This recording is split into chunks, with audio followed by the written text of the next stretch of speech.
Ini adalah cerita tentang seorang anak yang satu-satunya merawat ibunya di saat-saat terakhir, sementara saudara-saudaranya tak datang.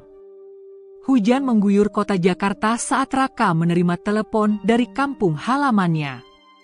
Di layar ponsel, nama Busri ibu menyala, tapi yang menjawab bukan suara ibunya. Sebaliknya, suara serak tetangga sebelah rumah, Mbah Sarmi, menggantikan nada hangat yang biasa menyambutnya. "Nak Raka, ini Mbah Sarmi. Ibumu, Busri, jatuh tadi pagi. Sekarang hanya bisa terbaring. Sudah 2 hari nggak makan. Kamu bisa pulang, nak?" Raka terdiam. Kantor masih sibuk, proyek besar sedang berjalan, dan klien penting dari luar negeri akan datang minggu depan. Tapi detik itu juga, tanpa berpikir panjang, ia mematikan telepon dan mulai mengemas barang. Tak peduli apakah cutinya akan disetujui. Tak peduli kalau bos akan kecewa. Hanya satu yang ia tahu, ibunya butuh dia. Perjalanan ke kampung halaman terasa seperti kembali menelusuri kenangan. Setiap sudut kota yang ia lewati mengingatkannya pada masa kecil, saat berlari tanpa alas kaki, bermain layangan di pematang sawah, hingga tertidur di pangkuan ibu sambil mendengar dongeng-dongeng masa lalu. Tapi hari itu, perjalanan pulangnya bukan untuk nostalgia, melainkan panggilan dari sebuah kenyataan pahit, ibunya sakit keras. Mobil travel yang ditumpanginya berhenti di depan gang kecil yang menuju ke rumah tua itu. Dari kejauhan, Raka melihat rumah yang dulu penuh tawa itu kini tampak sepi dan sedikit kusam. Dedaunan kering menumpuk di halaman. Tak ada sepeda motor atau sandal di depan pintu.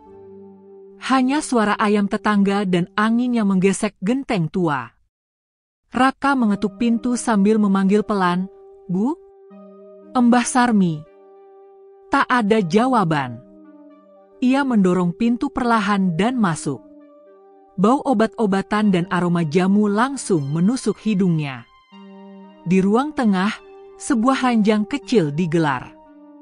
Di sanalah ia melihat sosok yang begitu ia rindukan. Ibunya, Busri, terbaring lemah dengan selang infus sederhana yang diikatkan ke tiang bambu. Wajahnya pucat, tubuhnya mengecil, dan matanya setengah terbuka. Tubuh itu bukan lagi ibu yang dulu lincah menanak nasi, menyapu halaman, dan tertawa saat menonton sinetron sore hari. Mbah Sarmi yang sedang menyiapkan air hangat di dapur langsung keluar ketika mendengar suara. Wajahnya lega melihat Raka. "Alhamdulillah kamu datang, nak. Ibumu sudah nanyain terus," katanya. "Raka pulang, ya? Raka pulang, ya?" Raka segera duduk di sisi ibunya. Ia memegang tangan yang mulai dingin itu dan menatap wajah lemah itu dengan perasaan campur aduk, rasa bersalah, sedih, dan rindu. "Bu, Raka pulang." "Maaf, ya, baru bisa pulang sekarang," bisiknya. Busri membuka matanya perlahan. Butuh waktu untuk menyadari siapa yang duduk di sampingnya. Tapi ketika kesadarannya pulih, senyum tipis muncul di bibirnya. "Nak, kamu datang juga. Ibu tungguin kamu." Air mata Raka jatuh tak tertahan. Ia memeluk ibunya perlahan, takut menambah sakit di tubuh yang renta itu.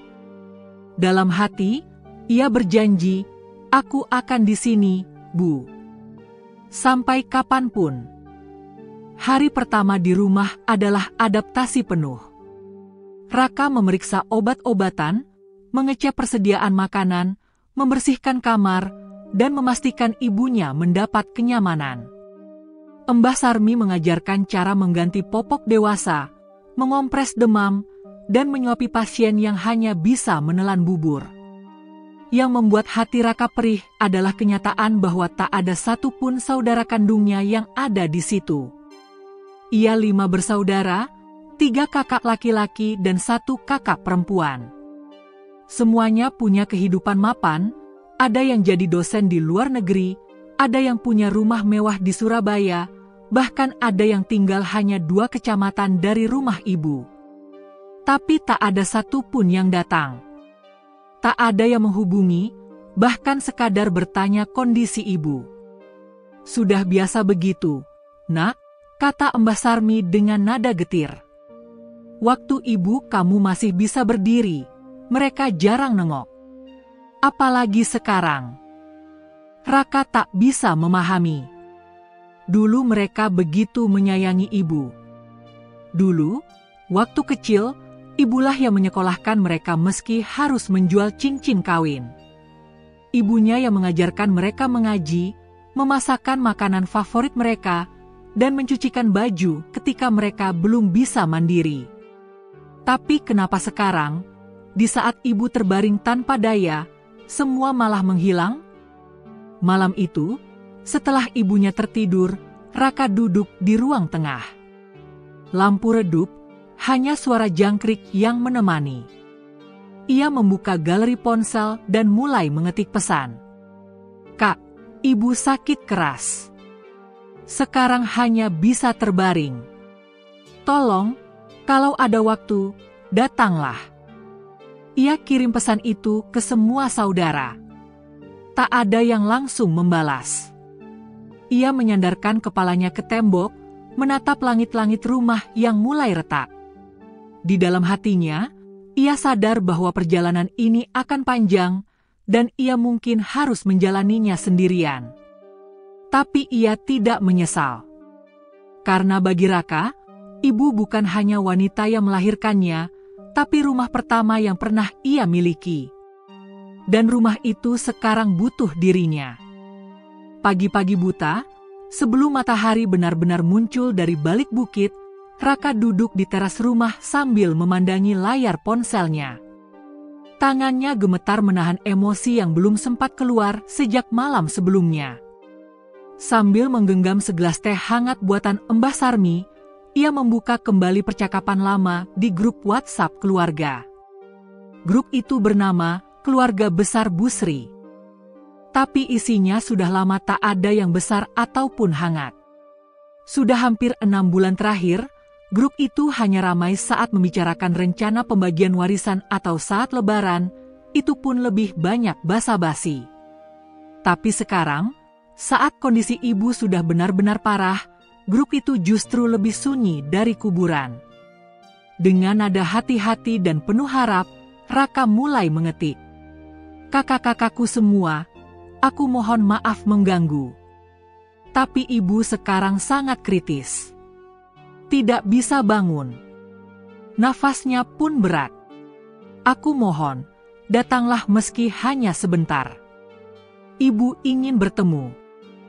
Pesan itu dikirim pukul 5.12. Ia menunggu.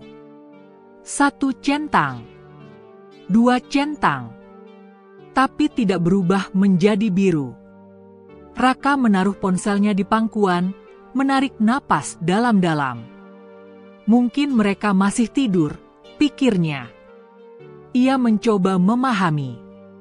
Tapi hati kecilnya mulai bertanya, apakah memang mereka benar-benar peduli?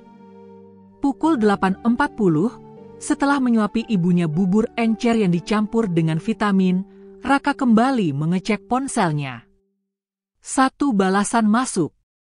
Dari Kak Dewi, kakak perempuannya yang tinggal di Bekasi. Maaf Kak, Dewi lagi banyak deadline. Karyawan kantor cuti, aku kerja sendiri. Salam buat ibu ya. Kasih tahu aku kalau keadaan makin gawat. Raka menggigit bibir. Jadi, kondisi ibu yang sekarang belum cukup gawat? Ia kembali mengetik, kali ini lebih langsung, kepada kakak pertamanya, Mas Guntur, yang bekerja di luar negeri sebagai insinyur proyek. Mas, aku tahu Mas sibuk. Tapi ibu tidak bisa menunggu. Ini bisa jadi hari-hari terakhirnya. Pesan itu centang 1. Tidak ada sinyal. Tidak ada harapan. Ia lalu menghubungi Mas Agus, kakak nomor 2, yang tinggal di kota tetangga. Dulu sempat dekat dengannya, tapi sejak urusan warisan dan masalah rumah ibu dibicarakan, hubungan mereka jadi renggang. Kali ini ia menelepon langsung. Tersambung, tapi tak diangkat. Raka menunggu. Panggilan kedua juga tidak dijawab. Beberapa menit kemudian, notifikasi masuk. Maaf, Rak. Lagi banyak urusan. Minggu depan insya Allah sempat ke sana. Raka menatap pesan itu dengan tatapan kosong. Minggu depan? Apakah mereka pikir waktu ibu sebanyak itu? Siang harinya, ibu sempat sadar sebentar. Ia menatap Raka, lalu pelan-pelan bertanya, "Yang lain belum pulang, ya?" Raka mengangguk pelan, pura-pura tersenyum. "Belum, Bu.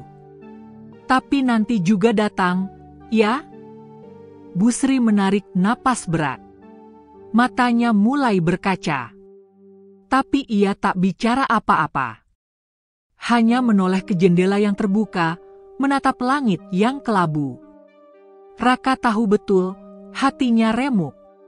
Malam hari, Raka mencoba terakhir kali menelepon Mas Wahyu, kakak laki-laki nomor 3 yang sekarang jadi pengusaha kontrakan. Teleponnya sempat diangkat. "Halo, Rak. Gimana keadaan ibu?" "Kritis, Mas. Susah napas. Kurus sekali. Mungkin tinggal beberapa hari lagi." "Waduh. Tapi aku belum bisa ke sana, Rak. Lagi bangun rumah kontrakan. Duit juga lagi seret." "Mas, ini ibu, Mas. Bukan orang lain." "Aku tahu. Tapi kan kamu juga bisa jaga dia. Kamu kan anak bungsu yang paling dekat sama ibu." Kalimat itu menusuk hati Raka seperti pisau tajam. "Mas, aku minta kalian datang bukan karena aku gak sanggup. Tapi karena ibu masih menunggu kalian." Tapi telepon itu berakhir hanya dengan gumaman dan alasan. Raka menatap layar telepon yang mati, dan untuk pertama kalinya sejak pulang, ia menangis dalam diam. Malam itu, di samping ranjang ibu, Raka duduk sambil memegang tangan keriput yang mulai dingin. Sesekali ia mengusap dahi ibunya dengan handuk hangat, sambil membaca doa-doa yang ia hafal. "Bu, jangan khawatir. Raka di sini, ya," bisiknya lirih. Di sekeliling mereka, hanya suara jangkrik dan detak jam dinding yang terdengar. Rumah itu terlalu sepi untuk disebut rumah keluarga. Dan untuk pertama kalinya Raka merasa sendiri di tengah keluarga yang tak lagi bersatu. Tapi ia tahu, ia tak boleh lelah. Tak boleh mengeluh. Karena jika ia lelah, siapa lagi yang akan menemani ibu di hari-hari terakhirnya? Dan malam itu, sambil menatap wajah ibu yang mulai sulit terjaga, Raka berjanji dalam hati, "Aku akan tetap di sini, Bu. Meski aku satu-satunya." Sudah 3 malam Raka tidur di lantai, beralaskan tikar lusuh, tepat di samping ranjang ibunya. Sejak ibunya benar-benar lemah, ia enggan tidur jauh. Bahkan jika bisa, ia ingin tidur di ranjang sempit itu, memeluk ibunya seperti dulu saat kecil. Tapi tubuh ibunya terlalu ringkih, dan ranjang itu terlalu kecil untuk 2 orang dewasa. Setiap malam, ibunya mulai sering mengigau. Kadang menyebut nama-nama anaknya satu persatu. Kadang memanggil almarhum suaminya, ayah Raka, dengan suara lirih seperti mimpi masa lalu yang tak mau pergi. "Pak, Guntur mana? Pak? Wahyu sudah pulang belum? Pak? Aku rindu mereka." Raka hanya bisa menunduk. Ia tahu suara-suara itu keluar dari hati yang belum ikhlas ditinggalkan oleh anak-anak yang dulu dibesarkannya dengan darah dan air mata. Tapi Raka tak menyela. Ia hanya menggenggam tangan ibunya, menahan getar dalam dada yang hampir tumpah jadi isak. Malam-malam itu panjang, lebih panjang dari malam-malam lainnya dalam hidup Raka. Bukan karena waktu terasa lambat, tapi karena ia terus berjaga atas cinta yang tak mau ia lepaskan. Pada malam keempat, Raka terbangun karena tubuh ibunya menggigil. Keringat dingin membasahi dahinya, dan napasnya menjadi sangat pelan. Raka cepat-cepat mengambil air hangat dan handuk kecil, menyeka tubuh ibunya pelan-pelan. "Bu, sabar ya. Raka di sini," katanya sambil menahan tangis. Ibunya hanya membuka mata separuh. Tak ada suara, tak ada gerakan. Tapi bola mata itu menatap langsung ke arah Raka. Pandangan lemah, tapi syarat makna. Seolah berkata, "Terima kasih karena tetap tinggal." Seolah berkata, "Kalau aku pergi, jangan menangis." Pukul 2 dini hari, Raka masih duduk. Ia memandangi langit-langit rumah tua yang sudah mulai lapuk, mendengar detik jam dinding yang terdengar nyaring dalam sepi. Cahaya lampu minyak di sudut ruangan menciptakan bayangan bergerak di tembok, seperti siluet masa lalu. Pikirannya melayang ke kenangan masa kecil. Ia ingat saat sakit demam tinggi, ibunya semalaman tidak tidur, memijit tubuhnya dan menggantikan kompres tiap sejam sekali. Ia ingat saat pertama kali belajar naik sepeda dan jatuh, ibunya datang berlari dan mencium luka di lututnya sambil menangis lebih keras dari dirinya. Ia ingat saat ia ditolak kerja pertama kali, dan satu-satunya yang menyemangati hanya ibunya yang berkata, "Gagal itu biasa. Tapi kalau kamu pulang, ibu selalu ada di sini." Dan kini, saat ibunya yang terbaring lemah, kenapa saudara-saudaranya tak bisa melakukan hal yang sama? Pertanyaan itu terus menghantui, tapi Raka mulai berhenti mencari jawabannya. Ia sadar, mungkin tidak semua anak memiliki rasa yang sama. Mungkin tidak semua hati bisa merasa sepeka dirinya. Tapi ia tidak marah. Ia hanya sedih. Sangat sedih. Menjelang subuh, tubuh ibunya mulai tenang kembali. Nafasnya pelan tapi stabil. Raka menutupi tubuh ibunya dengan selimut hangat, lalu duduk kembali di lantai, menyandarkan tubuh keranjang. Kantuk menyerang, tapi ia menahannya dengan doa-doa lirih. Ia tidak menangis malam itu. Bukan karena ia tidak sedih, tapi karena tangisnya sudah kering. Semua air mata telah habis sejak hari pertama melihat ibunya terbaring tak berdaya. Kini yang tersisa hanyalah keteguhan dan cinta, dua hal yang membuatnya tetap kuat walau hatinya remuk. Pagi datang membawa cahaya keemasan dari celah-celah jendela kayu.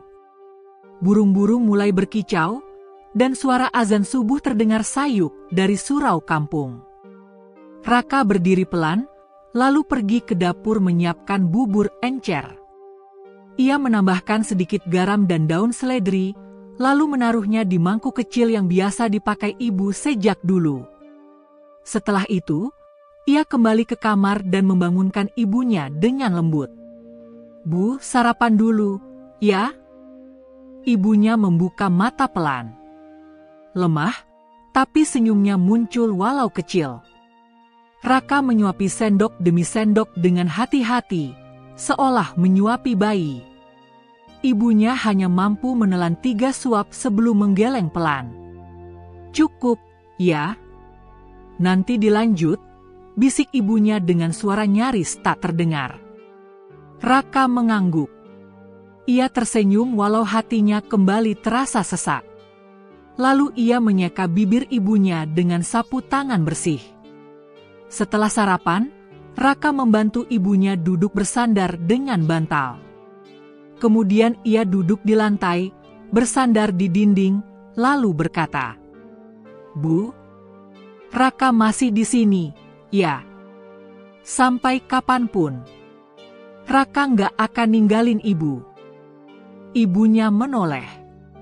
Mata tua itu menatap Raka dalam-dalam, lalu mengangguk pelan. Bibirnya bergerak, meski tak mengeluarkan suara. Tapi Raka tahu apa yang hendak dikatakan. "Terima kasih, Nak." Dan itu sudah cukup bagi Raka untuk bertahan menghadapi malam-malam panjang berikutnya. Raka tak pernah menangis di depan ibunya. Karena bagi ibunya, ia ingin menjadi kekuatan, bukan beban. Dan dalam sunyi malam, di antara gigil tubuh dan desir angin luar, ia belajar bahwa mencintai seseorang bukan hanya tentang hadir saat sehat, tetapi bertahan ketika semua yang lain memilih pergi. Hari itu, matahari bersinar terik. Tapi udara di dalam rumah Bu Sri tetap sejuk dan teduh, seperti biasa. Raka baru saja mengganti sprei ranjang ibunya dan menjemur selimut di depan rumah. Setelah memberi makan, menyuapi obat, dan memastikan ibunya tertidur nyaman, Raka memutuskan untuk membereskan kamar belakang, ruangan yang sudah lama tak disentuh. Kamar itu dulunya milik ayahnya. Sejak ayah meninggal 10 tahun lalu, ruangan itu dikunci. Tapi kunci tergantung di pintu, seolah menunggu ada yang masuk membuka kembali lembar-lembar kenangan yang tersimpan.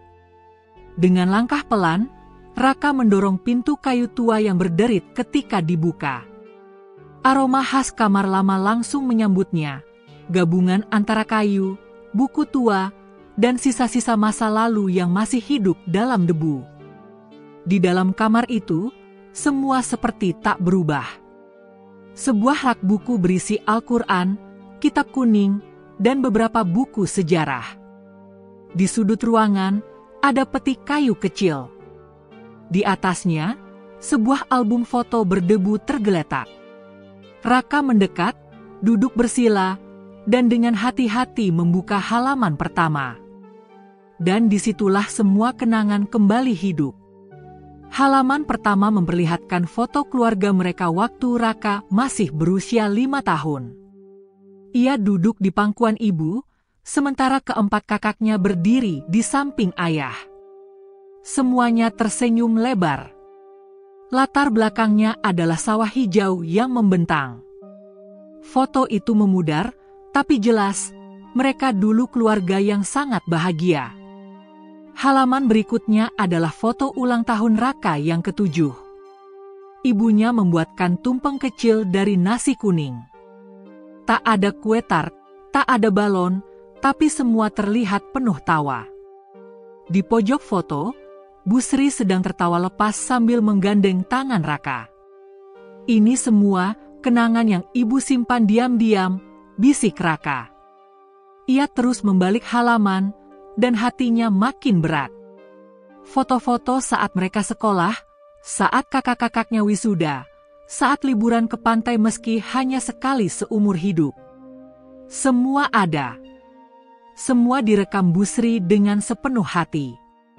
Sebagian foto bahkan ditulisi tangan ibu. Mas Guntur lulus SMA 2002. Wahyu sunat, sakit tapi senyum. Raka tidur di pangkuan ibu, 2005. Tangannya berhenti di satu halaman. Foto Bu Sri sedang duduk di depan rumah, mengenakan kebaya merah muda dan kerudung putih. Wajahnya tersenyum damai. Di belakangnya, 5 anak berdiri berjajar. Raka ingat momen itu. Itu saat lebaran terakhir semua anak pulang lengkap. Sekitar 7 tahun lalu. Setelah itu, semuanya berubah, gumam Raka lirih. Raka berdiri. Ia membawa album itu keluar kamar, lalu duduk di ruang tamu. Satu persatu foto ia potong rapi. Ia mencari pita perekat dan mulai menempelkannya di dinding kamar Bu Sri yang polos. Ia menata dengan hati-hati, berbaris seperti galeri kecil. Setiap foto menjadi jendela ke masa lalu, seolah ia ingin mengembalikan semangat ibunya yang mulai pudar. Saat semuanya tertempel rapi, Raka memanggil ibunya pelan-pelan. "Bu, lihat ini." Bu Sri membuka mata, lalu dibantu duduk bersandar. Ia menoleh ke arah dinding. Seketika, bola matanya membesar. Nafasnya tercekat sejenak, lalu bibirnya bergetar pelan. "Itu foto-foto lama kita ya, Nak?" "Iya, Bu. Raka temukan di kamar Bapak. Ibu masih ingat." Air mata mulai mengalir di pipi keriput itu. Bu Sri mengangguk pelan. "Ingat semua." Ibu yang tempel tiap foto itu ke album. Ibu simpan, supaya nggak hilang. "Ibu kira kamu anak-anak sudah lupa." Raka menggenggam tangan ibunya. "Kami yang salah, Bu.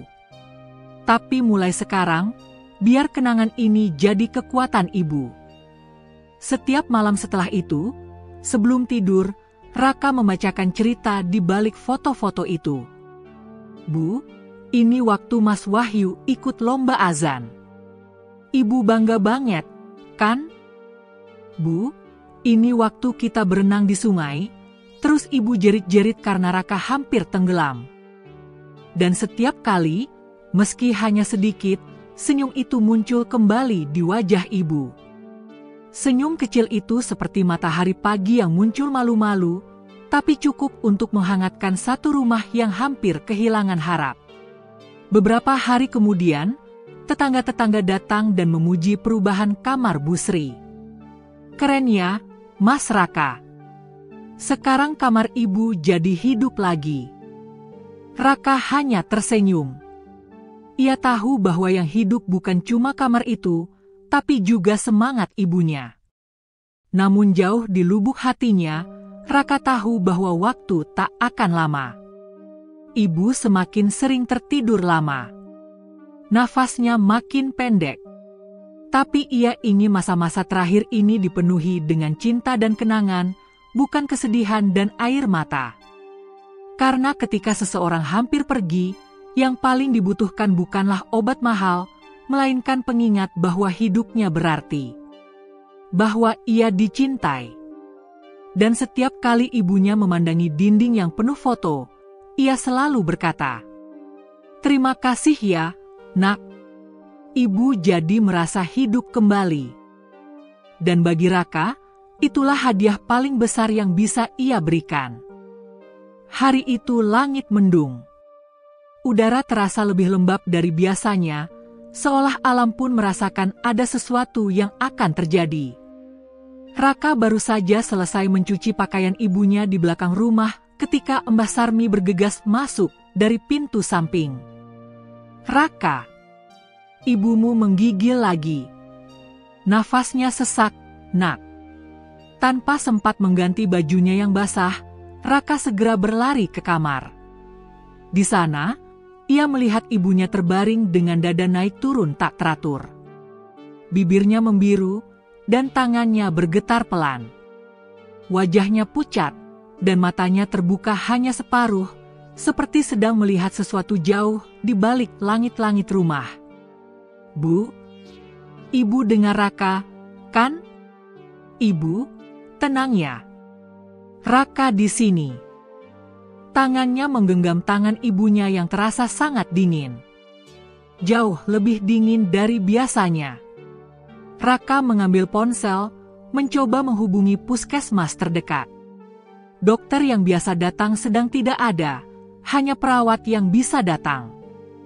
"Kami akan kirimkan Bu Ningsih ke sana secepatnya, Mas Raka," jawab petugas di ujung telepon.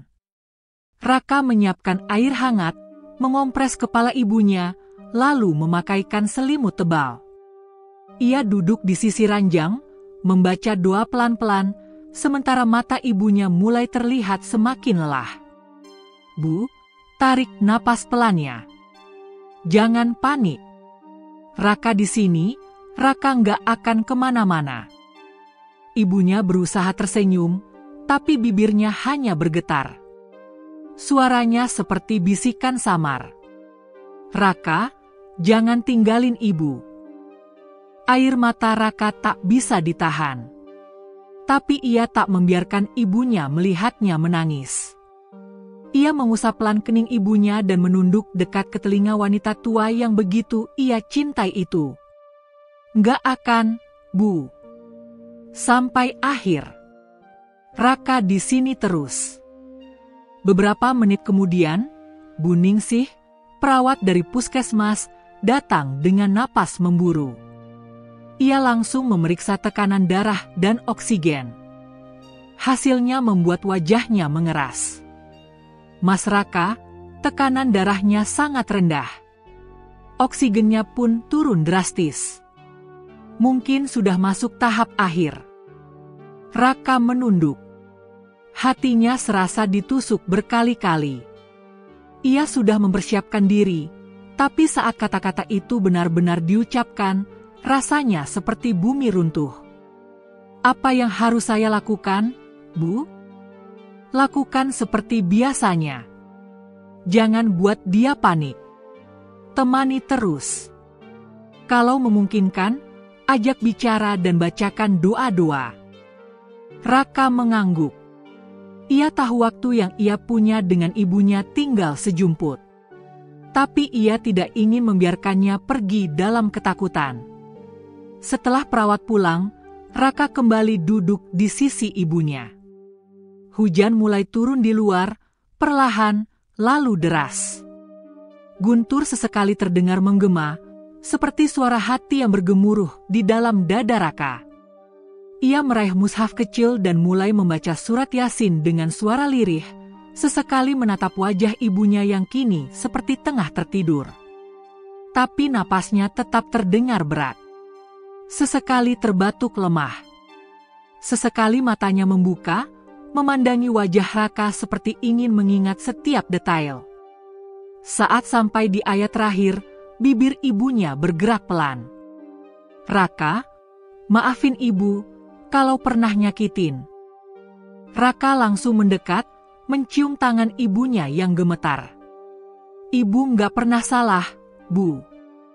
Ibu yang paling baik. Ibu yang paling kuat." Ibunya tersenyum tipis. Butiran air mata jatuh di sudut matanya. "Kakak-kakakmu nggak datang, ya?" Raka menahan napas. Ingin menjawab ya, tapi lidahnya keluh. Ia hanya menggeleng pelan. Ibu memejamkan mata sejenak. "Nggak apa-apa, mereka sibuk. Ibu tahu. Tapi kamu datang. Ibu senang." Raka tak bisa menahan air matanya lagi. Ia menangis, tapi tidak dengan isak. Tangis itu diam, seperti air mata yang turun di tengah badai. "Bu." Raka janji. Raka akan dampingi ibu sampai akhir. Raka nggak akan tinggalkan ibu sendiri. Ibunya menggenggam tangan Raka, sangat pelan, tapi penuh makna. "Kamu, anak paling kecil, tapi hati kamu paling besar." Dan kalimat itu seperti pukulan sekaligus pelukan bagi Raka. Sebuah pengakuan yang menjadi hadiah sebelum perpisahan. Waktu berjalan lambat. Pukul 11 malam, napas ibunya makin pendek. Tidak teratur. Sesekali seperti berhenti, lalu tersambung kembali. Raka tak henti membaca doa-doa di telinganya. Ia juga menyalakan ayat-ayat Al-Quran dari ponselnya agar ibunya tenang. Dalam pelukan dan dekapan hangat itu, ia mencium kening ibunya sambil terus memohon. "Ya Allah, kalau memang ini saatnya, ambil ibu dalam keadaan tenang, dalam keadaan terbaik." Lalu, satu tarikan napas panjang terdengar. Lalu hening. Tak ada napas selanjutnya. Raka membeku. "Bu?" Ia menggoyangkan tubuh ibunya perlahan. Tapi tak ada respons. "Bu?" jawab Raka. Ia menunduk, mendekatkan telinganya ke dada ibunya. Tak ada detak. Tak ada denyut. Dan saat itu, dunia seperti berhenti berputar. Raka memeluk tubuh ibunya. Tubuh itu masih hangat.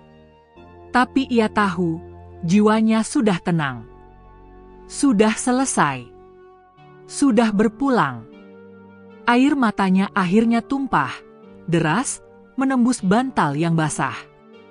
Ia menangis seperti anak kecil. Ia menangis bukan karena tidak siap, tapi karena rasa cinta yang terlalu dalam, terlalu kuat, hingga perpisahan pun menjadi luka yang abadi. Tapi di antara tangis itu, ia tahu satu hal. Ibunya tidak pergi sendiri. Ibunya pergi dalam pelukan anaknya. Dan itu lebih dari cukup. Pagi itu hujan masih mengguyur kampung dengan gerimis tipis. Aroma tanah basah menyelimuti seluruh penjuru rumah.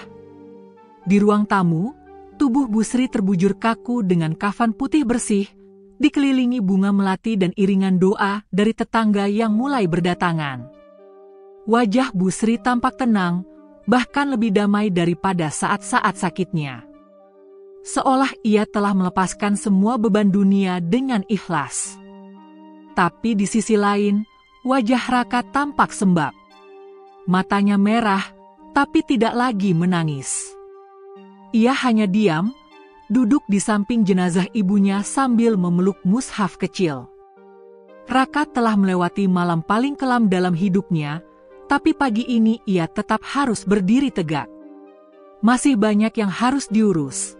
Memanggil ustaz untuk memimpin salat jenazah, menyiapkan liang lahat, dan menyambut para pelayat yang datang dari berbagai penjuru kampung. Yang belum datang hanya satu, saudara-saudaranya. Pukul 9 pagi, mobil SUV mewah berhenti di depan rumah. Dari dalamnya turun Mas Wahyu, kakak ketiga yang selama ini sibuk dengan bisnisnya.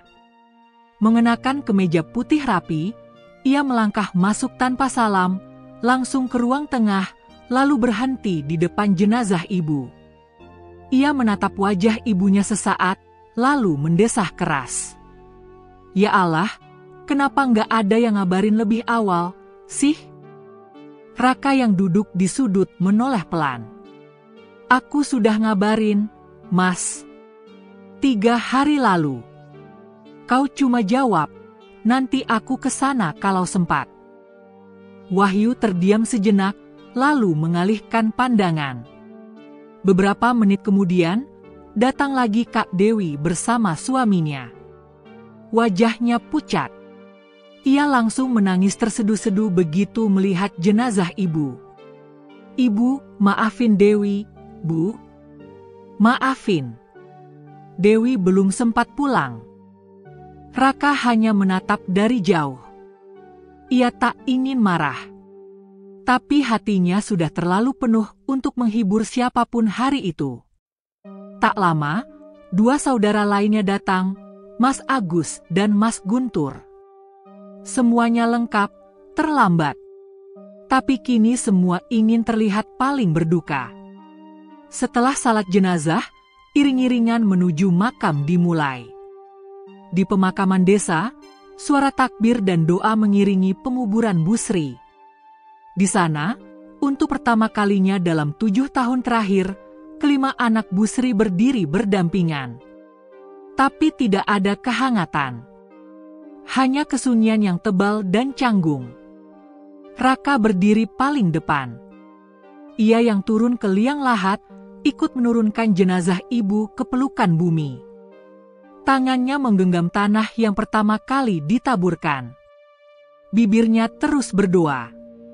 Selamat jalan, Bu. Terima kasih untuk segalanya. Air matanya kembali jatuh. Tapi kali ini, bukan karena kehilangan semata. Melainkan karena rasa syukur bahwa ia diberi kesempatan untuk menemani ibunya sampai akhir, sampai liang lahat terakhir. Setelah pemakaman selesai, suasana berubah.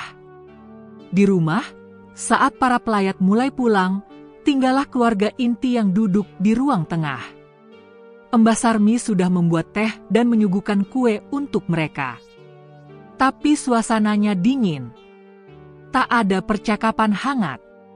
Yang ada hanyalah tatapan saling menghindar dan helaan napas panjang. Lalu, dari mulut Mas Guntur, muncullah kalimat yang menjadi awal dari semuanya. "Rumah ini, kita mau apakan?" Suasana langsung tegang. Kak Dewi menoleh cepat, dan Mas Wahyu menyandarkan punggung ke kursi. "Maksudmu apa, Mas?" tanya Raka perlahan. "Ya, maksudku rumah ini. Kan kita berlima. Harusnya dibicarakan. Sekarang, Mas?" Hari ini, setelah ibu baru dikuburkan, suara Raka naik 1 oktav. "Loh, kenapa enggak? Kita semua sudah di sini. Sekalian aja diselesaikan. Biar enggak ada yang ribet ke depannya." Kak Dewi menimpali, "Aku setuju, tapi bukan berarti hari ini. Baru saja ibu dikubur, Mas." Mas Wahyu menyeletuk datar, "Jangan lebaylah. Ini juga bagian dari tanggung jawab kita." "Tanggung jawab?" Suara Raka gemetar. "Di mana kalian waktu ibu sakit? Di mana kalian waktu ibu butuh diantar ke kamar mandi? Waktu ibu demam tinggi? Aku sendiri, Mas. Aku sendiri yang rawat. Dan sekarang kalian muncul, cuma mau ngomongin warisan?" Semua terdiam. Mas Agus mendecak, "Jangan mulai drama, Rak. Kita semua juga punya urusan. Cuma karena kamu paling kecil, bukan berarti paling benar." "Aku nggak bilang aku paling benar. Aku cuma bilang satu hal, ibu gak pernah nyebut soal warisan. Yang ibu sebut hanya satu, ingin ditemani sampai akhir." Kak Dewi mulai menangis. Mungkin karena merasa bersalah. Mungkin karena tidak siap menghadapi percikan konflik di tengah duka. "Aku nggak butuh rumah ini. Ambil saja. Bagi sesuai kesepakatan kalian. Tapi jangan pernah anggap aku diam karena takut. Aku diam karena aku cuma ingin ibu tenang, bahkan setelah beliau pergi." Raka berdiri, menatap wajah keempat saudaranya. Suaranya tenang tapi penuh luka. "Hari ini aku kehilangan satu-satunya orang yang benar-benar mencintaiku tanpa syarat. Dan kalian pikir aku peduli sama tembok dan atap rumah ini?" Ia melangkah keluar ruangan, meninggalkan mereka dalam diam yang membatu. Di halaman belakang, Raka duduk sendirian. Menatap pohon jambu yang ditanam ibu 20 tahun lalu. Daunnya bergerak pelan tertiup angin. Dedaunan jatuh satu-satu, seperti perasaan yang gugur dari hatinya. Hari itu bukan hanya hari kehilangan ibunya. Hari itu juga hari ia menyadari keluarga tidak selalu berarti kebersamaan. Kadang, justru saat kematian datang, yang tersisa hanyalah topeng dan warisan. Tapi di antara semua itu, Raka tetap memilih diam. Karena hatinya sudah penuh. Dan karena ia tahu, ibu telah menyaksikan siapa yang benar-benar tinggal. Rumah itu kini benar-benar sunyi. Tak ada lagi suara batuk ibu dari kamar. Tak ada lagi permintaan sederhana seperti, "Rak, ambilin air hangat ya." Tak ada lagi suara lembut yang memanggil namanya saat pagi, siang, ataupun malam. Yang tersisa hanyalah ruang-ruang kosong, bau kayu tua, dan jejak-jejak kenangan yang melekat di setiap sudut dinding. Bantal yang masih menyimpan bekas kepala ibunya, mukena di gantungan yang masih beraroma tubuhnya, dan cangkir teh putih kecil yang masih tersimpan di lemari kaca. Raka duduk di kursi kayu dekat jendela, menatap langit sore yang perlahan memerah. Matanya kosong, tubuhnya lelah, tapi bukan karena fisik, melainkan karena batin yang terkikis pelan-pelan. "Bu, aku sendirian sekarang," bisiknya lirih. Sejak pemakaman selesai 3 hari lalu, saudara-saudaranya kembali ke kehidupan mereka masing-masing. Tak satu pun yang tinggal bareng sehari untuk menemaninya membereskan rumah atau sekadar duduk bersamanya. Mas Wahyu langsung pulang membawa rencana pembagian rumah. Kak Dewi hanya menyuruhnya beristirahat dan jangan terlalu dipikirkan. Mas Guntur bahkan sempat menanyakan tentang saham tanah belakang sebelum naik mobil dan melaju pergi. Seolah yang mati cuma tubuh, bukan kenangan. Seolah yang pergi cuma jasad, bukan hati, gumam Raka. Ia tak pernah menuntut banyak. Ia tidak mengharap ucapan terima kasih karena telah menjaga ibu. Tapi menyaksikan bagaimana semua begitu mudah meninggalkan, menyayat hatinya jauh lebih dari sekadar luka.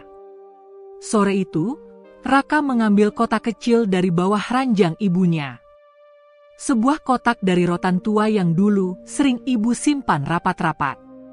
Raka baru membukanya kali ini, bukan karena penasaran, tapi karena ia ingin merasa dekat dengan ibunya. Di dalamnya ada selembar surat, ditulis dengan tangan ibu.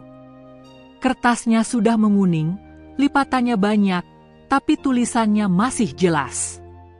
Untuk anakku Raka. Kalau ibu nggak ada nanti, jangan sedih terlalu lama ya, nak. Raka anak paling kecil, tapi ibu tahu hati kamu paling lembut. Ibu selalu bangga punya anak seperti kamu. Maaf kalau ibu lebih banyak merepotkan kamu. Tapi percayalah, setiap kali kamu nyuapin ibu, mijetin kaki ibu, atau sekadar nemenin ibu duduk diam, itu jadi hari paling bahagia buat ibu.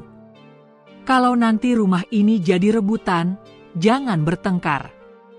Biarkan saja mereka, Raka. Harta bisa dicari, tapi hati yang tulus itu langka. Dan kamu punya itu. Doakan ibu selalu, ya. Sampai nanti kita ketemu lagi di tempat yang lebih baik.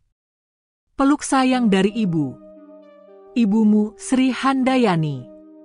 Raka memeluk surat itu seperti memeluk tubuh ibunya. Air mata yang selama 3 hari tertahan akhirnya luruh tanpa bisa dicegah. Kenapa secepat ini, Bu? Kenapa dunia terasa kosong sekali tanpa suara ibu? Tangisnya pecah. Tapi itu bukan tangis penyesalan. Itu adalah tangis cinta. Tangis karena kehilangan satu-satunya tempat ia bisa pulang dengan utuh, tanpa perlu pura-pura kuat, tanpa perlu jadi siapa-siapa. Malam harinya, Raka masuk ke kamar ibunya. Lampu temara menerangi dinding yang masih penuh dengan tempelan foto keluarga. Ia duduk di ranjang, membelai bantal yang dulu dipakai ibu, dan mengambil Al-Quran kecil dari laci meja. Setiap halaman yang ia buka terasa hidup. Seperti ada suara ibu yang membacanya perlahan di sampingnya. Ia ingat betul, dulu ibunya sering mengaji setiap habis subuh di kamar ini. Suaranya lembut, kadang serak, tapi penuh kedamaian. Bu, Raka janji, setiap malam Raka bakal bacain ayat-ayat ini buat ibu. Ia mulai membaca surat Al-Mulk, surat yang ibunya baca hampir setiap malam. Kata demi kata mengalir dari bibirnya, tidak hanya sebagai bacaan, tapi sebagai pelipur lara. Dan saat ia selesai, ia menunduk dalam-dalam, berdoa dari hati yang paling dalam. Ya Allah, bahagiakan ibu di sisi MU. Lapangkan kuburnya, terangi dengan cahaya dari MU. Jika masih ada dosa-dosanya, ampunilah. Jika masih ada kekuranganku sebagai anak, mohon jangan kau catat sebagai luka untuknya. Keesokan harinya, Raka duduk di depan rumah. Sinar matahari pagi menembus dedaunan, jatuh ke wajahnya yang mulai tenang. Ia memandang langit, lalu tersenyum pelan. Ia sadar, ibu mungkin telah pergi secara fisik, tapi tidak dari hatinya. Ibu hidup dalam setiap sudut rumah ini. Dalam aroma teh hangat, dalam gemerisik mukena, dalam senyum setiap foto di dinding, dalam angin sore yang menyapu halaman, bahkan dalam denyut jantung Raka sendiri. Ia kini sendiri. Tapi bukan sepi. Karena ada dua. Ada cinta. Ada kenangan yang tak akan mati. Dan ia tahu, meski dunia tak memberinya banyak hal, ia telah memberi hal terbesar kepada ibunya, kehadiran, cinta, dan ketulusan yang tak putus hingga napas terakhir. Sudah seminggu sejak kepergian Busri. Rumah itu tetap sama, masih sunyi, masih berdiri dalam keheningan dan harumnya kenangan. Tapi kini, ada satu perbedaan, rumah itu tak lagi menjadi tempat ibu menunggu anak-anaknya pulang. Ia telah berpulang, dan yang tersisa adalah pertanyaan, siapa yang akan menjaga sisa-sisa warisan kehidupannya? Pagi itu, Raka sedang menyapu halaman ketika suara klakson mobil terdengar dari depan. Ia mendongak dan melihat Mas Wahyu turun dari mobil, diikuti oleh Mas Guntur dan Kak Dewi. Wajah mereka datar. Tak ada senyum, tak ada sapa. Raka sudah tahu tujuan kedatangan mereka, pembagian harta. Mereka duduk di ruang tengah. Udara terasa berat. Di atas meja ada tumpukan dokumen dan peta rumah. Mas Wahyu membuka map dan memulai pembicaraan. Kita nggak usah lama-lama. Rumah ini luasnya 150 meter. Tanah belakang masih ada 60 meter. Total dibagi 5, masing-masing dapat 42 meteran. Tapi kalau kamu, Rak, mau ambil rumah ini, ya ganti aja hak kita. Raka menatap mereka satu persatu. Apa ibu pernah bicara soal warisan ke kalian? Tanyanya pelan. Kak Dewi menjawab, enggak, tapi kan secara hukum tetap harus dibagi. Benar, timpal Mas Guntur. Lagian kita semua anak kandung. Sah secara waris. Gak ada surat hibah apapun. Raka terdiam sejenak. Lalu ia berdiri, membuka lemari kecil, dan mengeluarkan sebuah buku tua. Ia letakkan di meja. Ini, buku catatan ibu. Bukan warisan, tapi saksi hidup. Ia membukanya pelan. Di sana tertulis pengeluaran harian, jadwal sholat, bahkan catatan kecil tentang anak-anaknya. Ia membacakan salah satu. Tanggal 4 Februari 2022, Raka beliin minyak kayu putih. Badanku pegal. Tapi lihat dia nyuapin aku, hati ini adem. Mereka semua diam. Raka melanjutkan, suaranya mulai bergetar. Ibu gak pernah tulis soal tanah. Tapi beliau tulis rasa. Beliau catat cinta. Dan aku rasa, itulah warisan sejati. Mas Wahyu menyandarkan punggung. Tapi dunia ini butuh kejelasan hukum, bukan cuma perasaan, Rak. Aku gak menyalahkan kamu udah ngerawat ibu.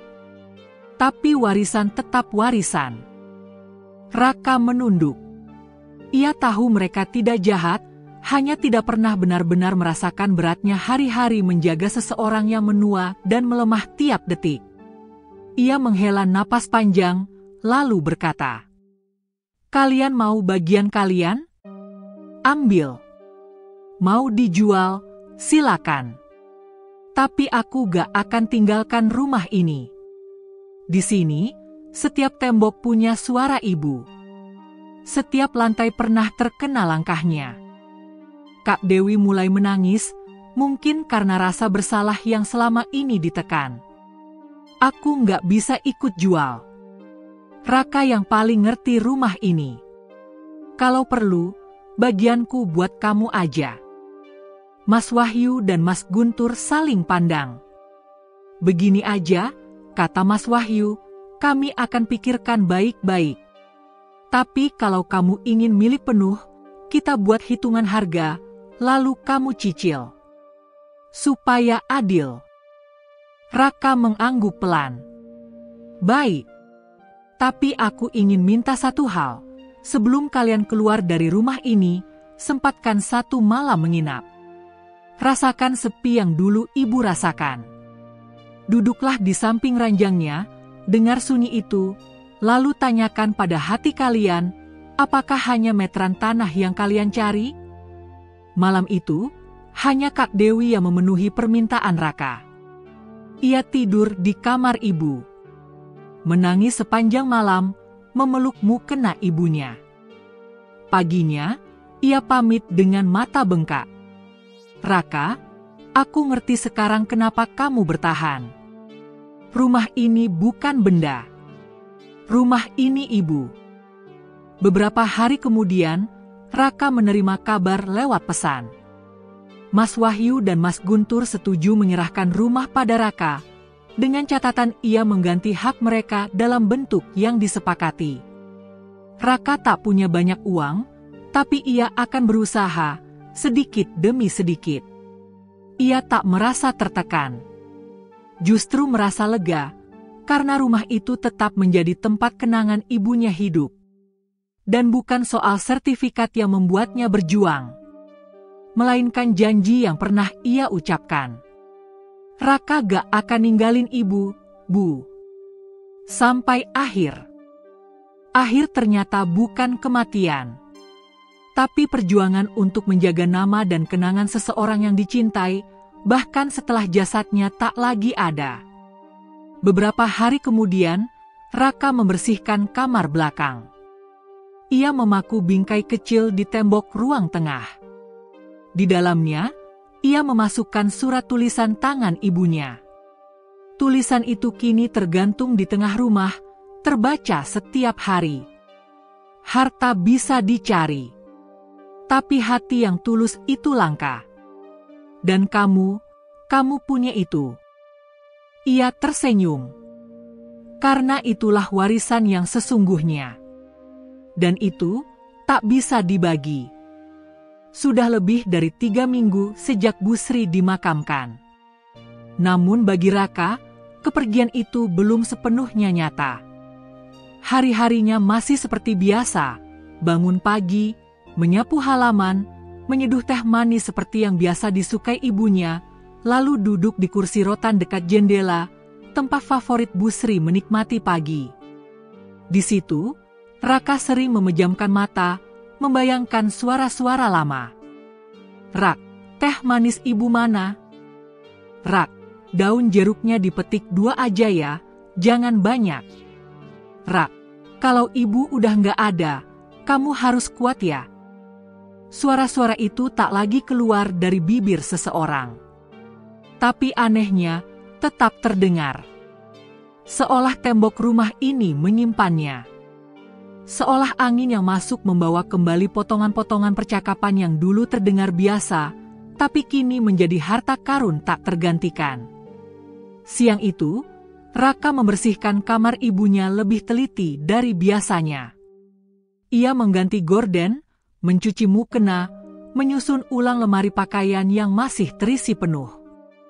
Dan di bawah tumpukan kain batik, ia menemukan sebuah benda kecil, radio tua, peninggalan ayahnya.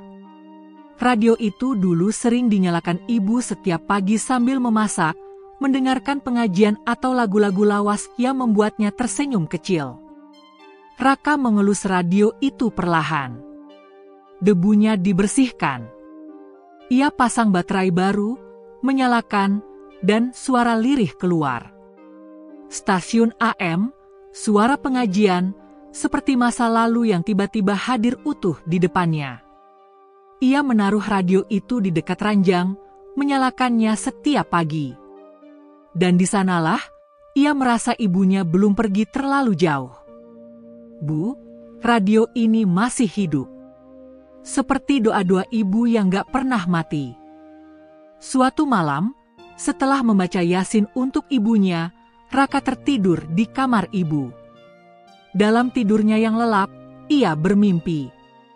Ia melihat ibunya duduk di bawah pohon jambu di belakang rumah, mengenakan kebaya merah dan kerudung putih seperti di foto lama. Wajahnya bersinar, matanya lembut seperti biasa. "Raka, kamu baik-baik aja, kan?" "Raka kuat, Bu. Tapi Raka kangen." "Ibu juga kangen. Tapi jangan nangis terus. Ibu udah tenang, karena kamu nggak ninggalin Ibu." Lalu ibunya mengangkat tangan, menyentuh kepala Raka, dan berkata pelan, "Kamu," suara terakhir yang ibu dengar sebelum pergi. "Terima kasih, Nak." Raka terbangun dengan mata basah. Tapi hatinya hangat. Ia yakin itu bukan sekadar mimpi. Itu adalah jawaban. Isyarat dari langit bahwa cinta memang tidak bisa mati. Beberapa hari kemudian, seorang tetangga datang, Bu Lastri, janda tua yang dulu sering dijenguk Bu Sri. Ia membawa seikat sayur dan 2 kantong beras. "Ini dari aku, Rak. Ibu, kamu dulu sering bantu aku, bahkan waktu aku nggak punya apa-apa. Sekarang giliranku bantu kamu. Jangan ditolak." Raka menatap wanita tua itu.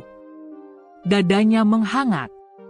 Ia baru sadar bahwa peninggalan ibunya bukan hanya rumah, bukan hanya barang, tapi kebaikan yang menyebar ke hati orang-orang.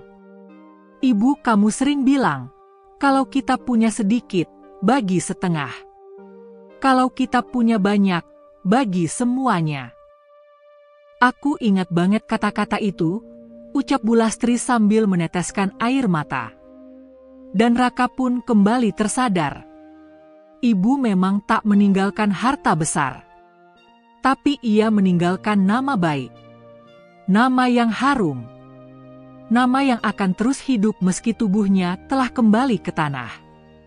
Di suatu sore yang tenang, saat angin semilir membawa aroma jambu dari halaman belakang, Raka duduk sendiri sambil menulis di buku harian. Ia menuliskan 1 kalimat. "Aku tak sendiri." Karena suara ibu masih tinggal di hati.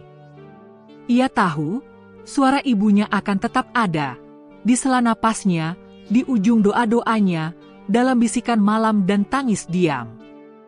Ia hanya perlu mendengarkan dengan hati, bukan telinga.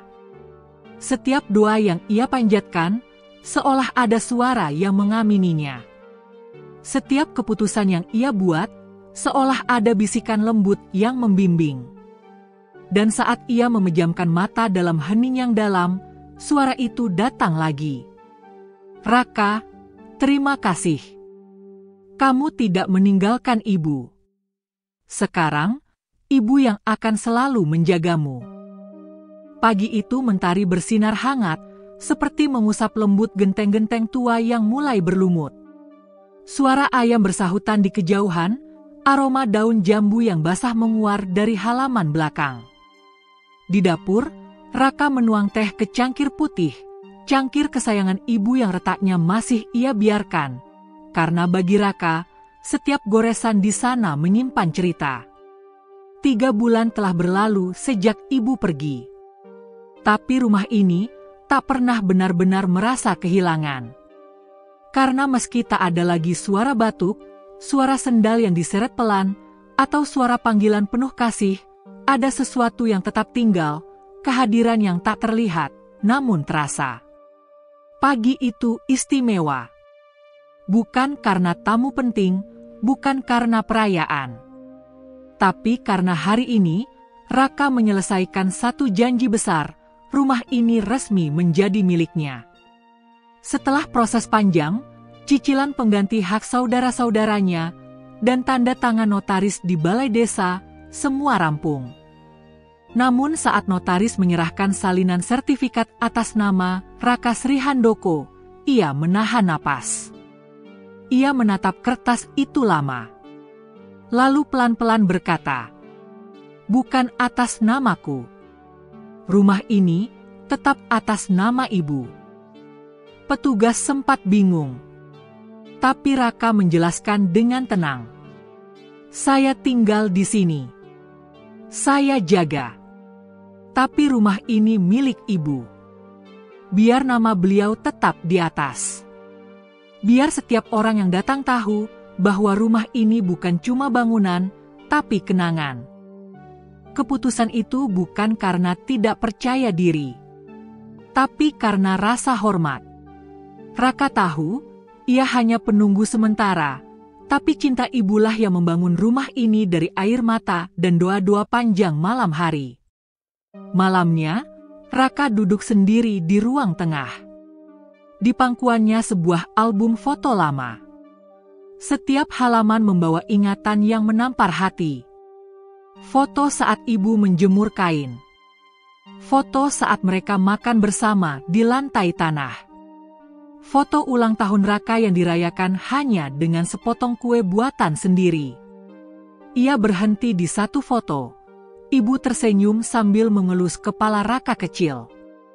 Di belakang foto itu, ada tulisan tangan. Rumah ini kecil, tapi cukup untuk kita saling menyayangi. Air mata Raka menetes pelan. Malam itu, ia menyalakan lampu ruang tengah, lalu berdiri di hadapan foto ibunya yang kini dibingkai besar dan digantung di dinding. Bu, aku sudah selesaikan semuanya. Rumah ini sekarang aman. Gak ada yang rebutan lagi. Gak ada yang menghitung meteran. Yang ada hanya aku dan doa-doa ibu. Ia lalu mengambil mushaf kecil, membuka halaman yang sering dibaca ibunya, surat Ar-Rahman. Dengan suara lirih, ia membacanya. Dan saat sampai pada ayat, Fabiai alai rabbikuma tukas ziban. Maka nikmat Tuhanmu yang manakah yang kamu dustakan? Dadanya terasa penuh. Nikmat itu bukan uang, bukan warisan, tapi kesempatan mencintai dan merawat ibu sampai akhir. Itulah rezeki yang tak bisa dibeli siapapun. Beberapa hari kemudian, Raka membuka kembali ruang tamu. Ia tata ulang semua. Meja diganti taplak baru, kursi dibersihkan, foto-foto ditata ulang. Di dinding, ia pasang satu plakat kayu, bertuliskan, "Rumah Ibu. Tempat cinta tinggal meski tubuh telah tiada." Dan mulai saat itu, rumah kecil itu menjadi tempat orang datang untuk belajar makna merawat, mencintai, dan menghormati orang tua. Tetangga sering mampir, anak-anak muda duduk mendengar cerita Raka tentang ibunya. Bahkan guru-guru TK mulai membawa murid ke sana, bercerita tentang seorang anak yang menjaga ibunya hingga akhir. Raka tak pernah mencari panggung.